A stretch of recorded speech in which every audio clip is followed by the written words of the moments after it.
from Russia, Rav Yitzchak Zilber, and the Rosh Yeshiva knew him, and he was a genius.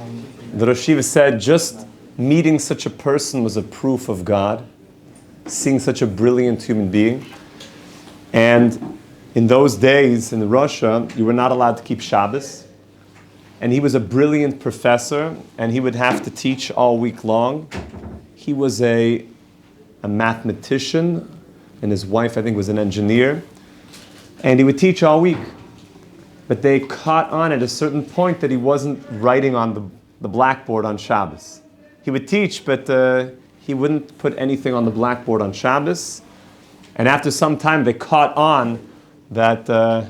Zilber, Rabbi Zilber, is not working on Shabbos. And they called him in, and they said, do you keep Shabbos? And he said, I do. And they said, do you believe in God? And he said, I do.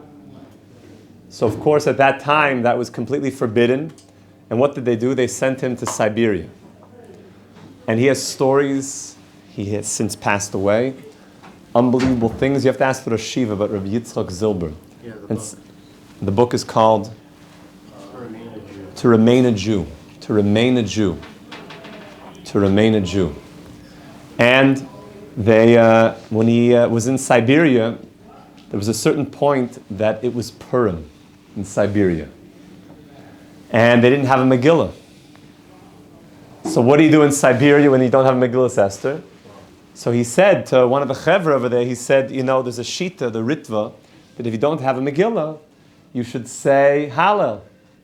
Because the Gemara says that Megillah, that Kriyasa, Zuhi Hilula, that the reading of the Megillah is really in place of saying Hallel. But if you don't have a Megillah, then say Hallel. So let's all say Hallel in Siberia. Starving. And one of his friends over there, also a Jew, he said, how do you still believe? How are you still holding on to this? Look, where has it brought us? What has it given us after all these years? Look at us. Look at us. We're dying in Siberia. He said, you don't believe that right now Stalin could just drop dead like this?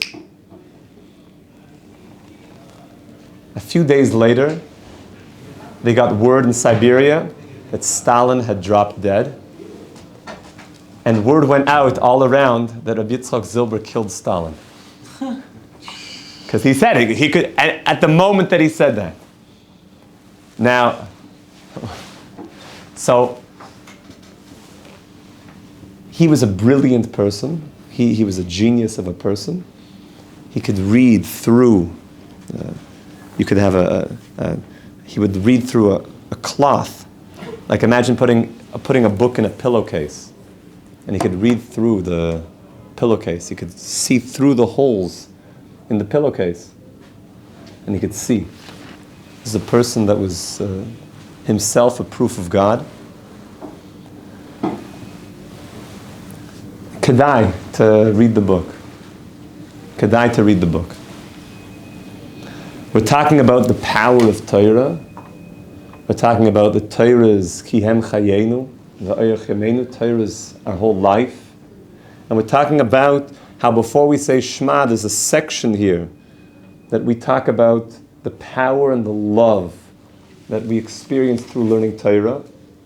So we're up to the part now that we're saying that we're learning Torah. Why are we learning Torah? Lasais ritzaynecha b'leivav shalom.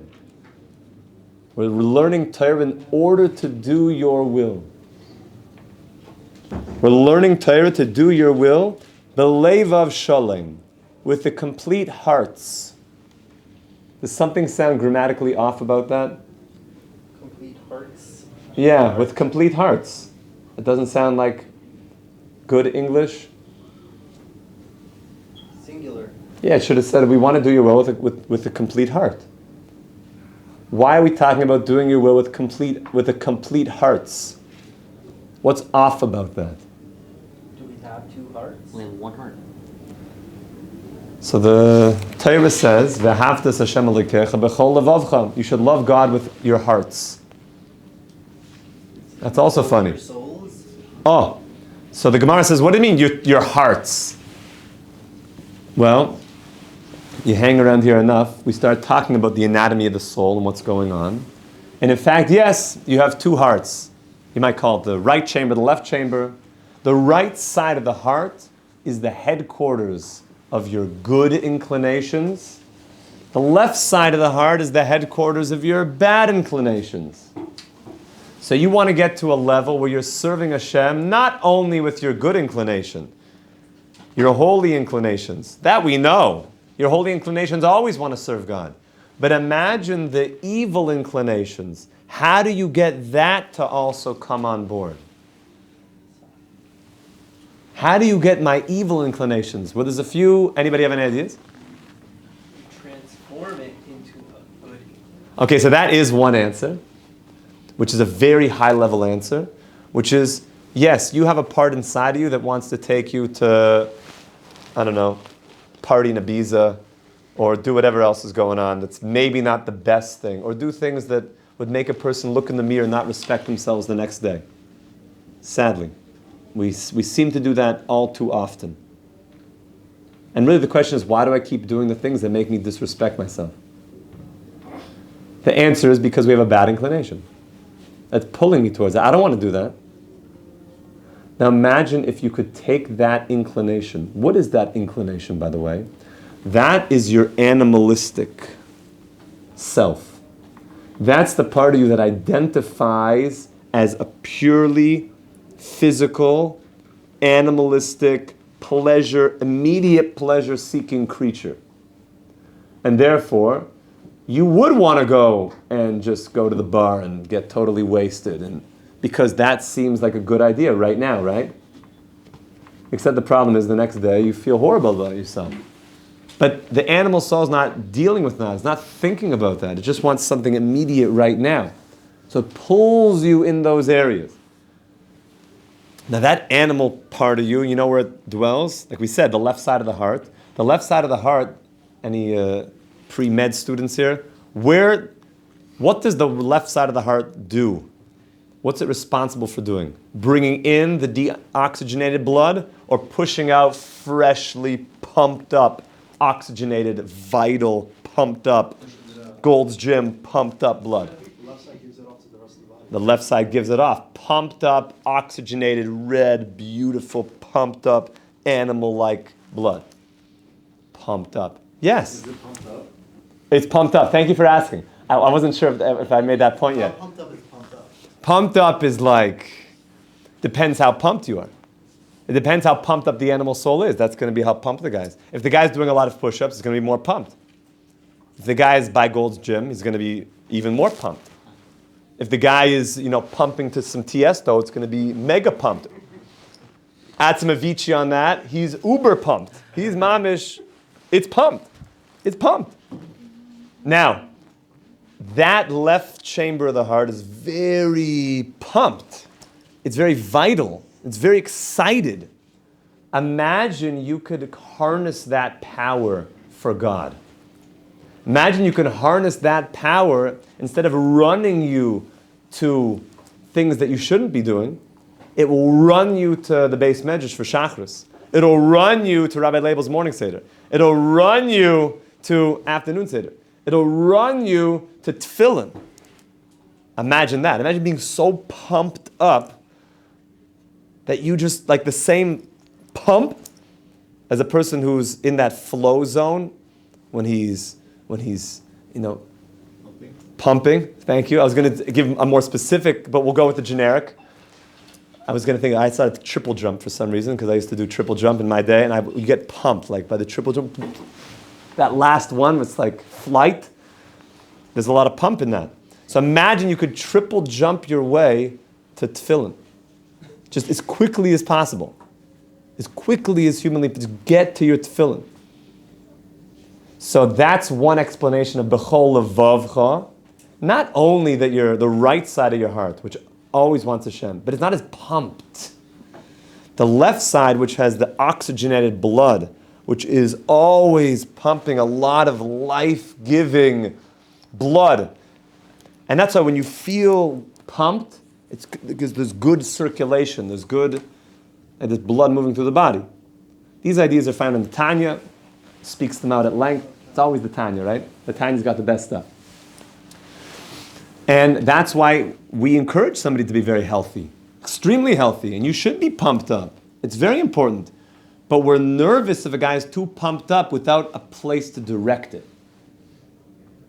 If he doesn't know where to direct it, it'll just get him excited about, I'll let you fill in the blank.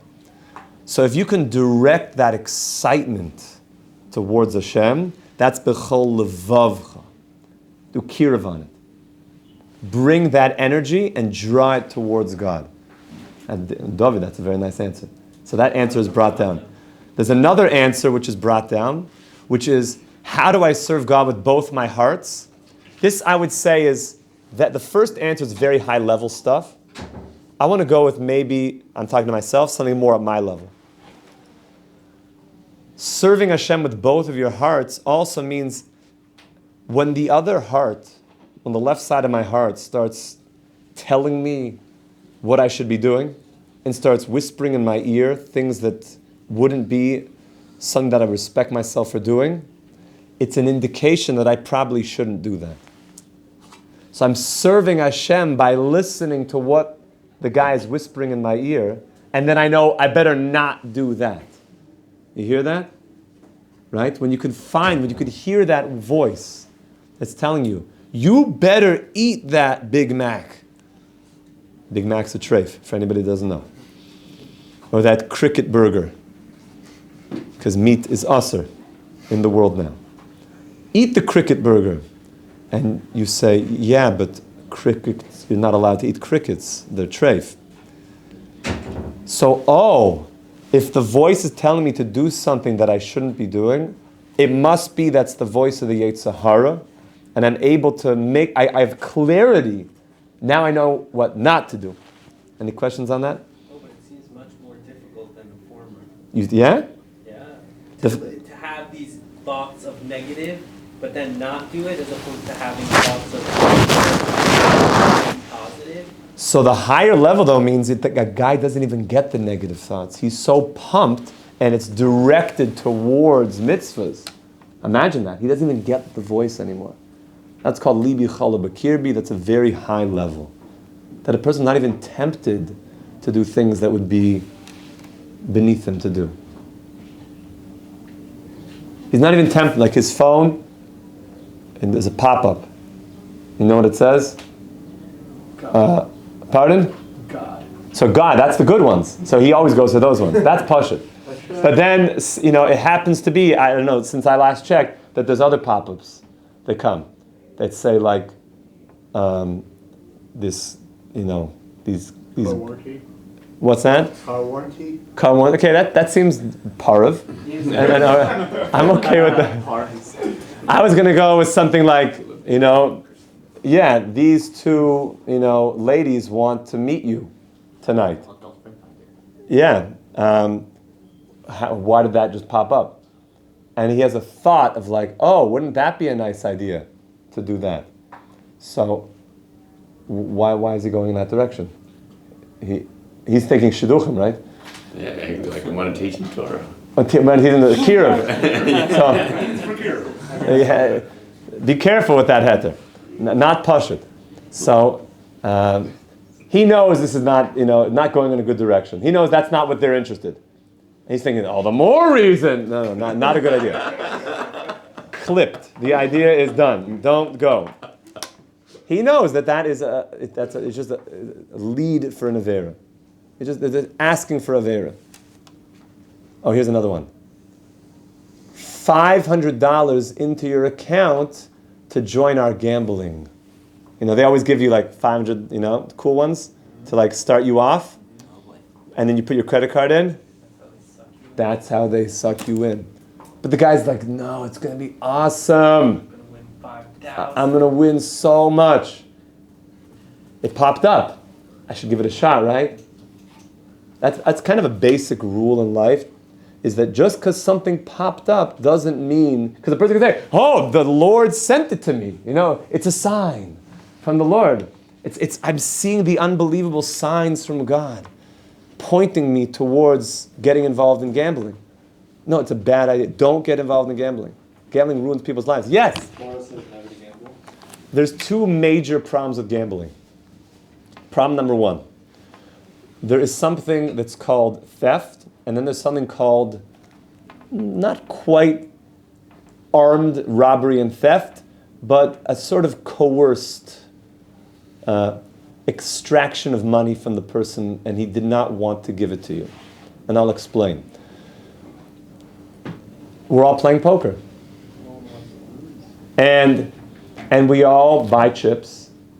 And when you buy the chips, why are you buying those chips? For the sake of the game. For the sake of the game, or you think you're going to walk out? To multiply it. Because to multiply, it's simple mathematics. If it was for the sake of the game, there'd be no chips. Well, let's just have a nice fun game. Nah, bro, don't be a wuss. Put in some. No, I just want to play for the sake of the game. That's not why we're here. You understand?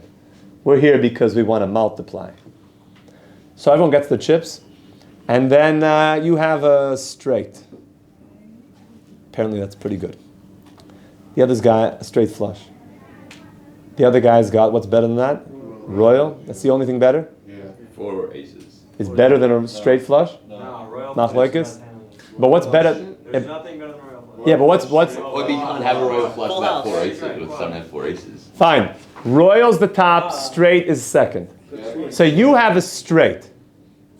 Flush. Thank you. No, you can. Just not. Straight flush, which means you really think you're going to take this. So in your mind, you're putting in and you're playing the thing, you do sunglasses, not sunglasses, whatever the shtick is. Okay, and you're starting to put stuff in, and it's happening. And this high ball is also there. And you're like, this is awesome. I am going to win this. And you're putting in, and the other guys are like, you're playing the psychological game. He's putting in, and he's also making like that one, like, oh. He's got a royal. He's playing you. But you are so clear that you're going to win this thing. And you're putting in, and you're like, it's happening. You're thinking of like all the amazing things you're going to buy, and like cruises, and like diamonds. You're going to ice yourself up, put a diamond in your forehead like that guy did. Did it fall out or something? He took it out?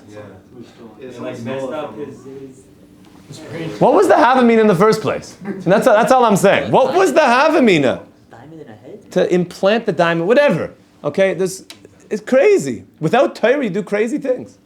You do crazy things. So this guy with the straight flush, he's like diamond in the head, diamond in the elbow, I don't know. And then all of a sudden, so he puts down, he's like, read him and weep. And the other guy's like, yeah, read him and weep. Royal flush. Come to Papa. Do you think the guy with the straight flush, at that moment, and his face goes white, was willingly happy to give him that money? Or it was kind of pulled out of him? Meaning, you're right, an hour or two ago I agreed to get involved in this. But I'm really at this moment when the transition of money is leaving my possession, the Torah says it's not full theft, but there's something dirty about it. What differentiates that with a bad investment, for instance? Well, investment, you're buying something. You're buying a stock. You're buying something. Be careful with your investments. Here, though, You can't consider it an investment? what are you investing in? Into the game? Chips. It's a gamble. When you buy a stock, you're buying an asset. You're buying an asset. Here, you think you're going to win. There's an element of like you're pulling the money away from the person at the second that he thought he wasn't going to lose it. So it's painful. So listen to the Torah's sensitivity. It says it's not a good idea. That's not a good midah. Now let me give you reason number 2. Because people say like I just play slots. I just play. It's all monetized. Blackjack is the same thing, but you're playing against the house, which is a different game also. Though. Oh, so there. That's like a business deal. Very good. So there's a second reason that's given, which is gambling has a sub-underbelly culture that goes along with it. When you're in the casino, there's no clocks, there's no windows, Flashing lights, There's always free drinks. yeah, there's champagne is flowing. There's no, there's somebody said no windows, no cameras, no Torah, no cameras. Well, their cameras. They put like extra oxygen in the air. Yeah, they're like you get all like yeah. You're like in it, you're like doped up in there. People are walking around, sadly, I guess, I don't know, they think the temperature is higher than it is, so that there's less clothing on. That's what it seems to be, people said is going on there. So it's not exactly the most kosher environment to be hanging out in. And you see guys in like seconds, mamish, lose everything. And like, you think the casino is like feels bad with these people? People, in a second, they think they have it. They're like, you don't have any more chips. He's like, here's my credit card. You maxed out the first one. Yeah, okay. Here's the Amex. You don't have enough. So he's like, makes a call. He's like, I'm putting my house. Here's the mortgage. And he loses. What do you think that means to call his wife after that? And this is happening. People are doing it in a second. You think they're making educated decisions? You think that's like a nice culture to be involved in? This is a great way to build up society. Casinos are really like great ways to help society. There's this whole, and also it's about the entertainment and the shows that they have in the casinos are not usually the most kosher men's entertainment, or whatever it is. This is an underbelly of getting involved in things that are not so kosher. So even if there's not the theft aspect, there's an underbelly that the Torah says if you get involved in the gambling culture, it's going to go in a bad direction. So back to our case. If I want your Torah, Hashem, because I want to serve you with both my hearts, is I want to get that whisper in my ear that says, here's $500. Go do some sports betting. Go do some of this. Go do some of that. Sorry, sore spot for the guys. Be careful. Kol levavcha means, maybe I shouldn't be doing that. Because I just want to do your will, Hashem. Now look at this last line. Kein techanenu islamdenu. Hashem, even if we don't have all the right intentions, give us your Torah as a gift. Techanenu means chinam. Give us your Torah, even if we're not, so righteous and we're not exactly doing it for all the right reasons. Let it be a gift to us because you love us. Give us your Torah. Bring us on the straight path. Bring us back from the stuff we got involved in, the schmutz we got involved in, and bring us back to the straight path because you love us. Techanenu, uslamdenu, and teach us, even if we're not yet so fitting for this, but we're asking you, your beloved children, give us your Torah. Hashem, give us your Torah. This is all the preparation. Today is Netzach Shebenetzach. It's a big day for Rabbi Nachman. Rabbi Nachman would always take the fourth Aliyah in Shul, which is the Aliyah of Netzach. Rabbi Nachman said, Natzachti ve'anatzeach. I was victorious and I will be victorious once again. The light of Rabbi Nachman from Breslov is growing and growing and growing.